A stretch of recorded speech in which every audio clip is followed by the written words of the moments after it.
Pada libur Natal dan Tahun Baru 2022, PT Kereta Api Indonesia Persero Lubuk Linggau akan tetap beroperasi. Akan tetapi ada persyaratan tambahan yang akan diberikan kepada calon penumpang, yakni wajib tes PCR.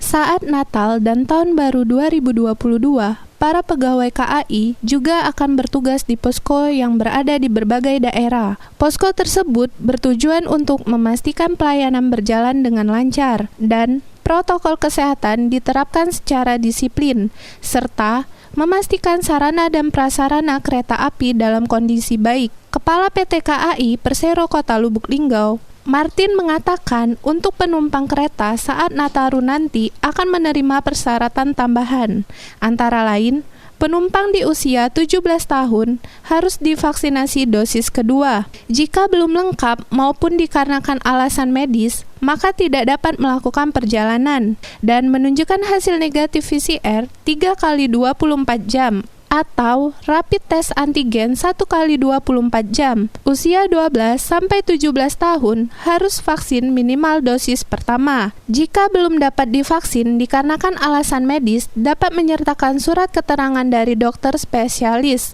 atau dokter rumah sakit pemerintah sebagai pengganti vaksin, serta menunjukkan hasil negatif PCR 3 kali 24 jam atau rapid test antigen 1 kali 24 jam. Dan penumpang di bawah 12 tahun harus menunjukkan hasil negatif PCR 3 kali 24 jam serta didampingi orang tua. Dari surat adendum Satgas COVID nomor 24 tanggal 11 Desember 2021, kemudian menuju juga ada SE Kemenhub nomor 112 tanggal 11 Desember, kemudian ada telegram dinas kereta api nomor C168, persyaratan khusus bagi para calon penumpang yang ingin bepergian menggunakan angkutan kereta api harus memenuhi syarat antara lain: 1. Untuk penumpang yang berusia di atas 17 tahun itu wajib menunjukkan hasil vaksin dosis kedua. Kalau tidak bisa menunjukkan hasil vaksin dosis kedua, maka tidak bisa melakukan perjalanan dengan kereta api.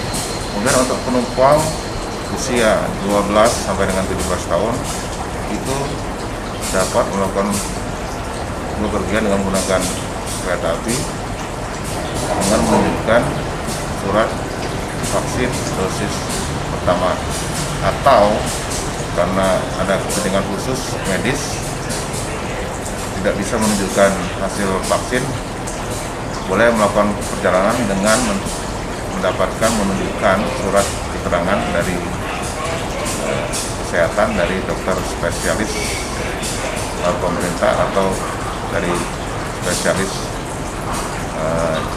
lain. Rajab, Silampari TV melaporkan.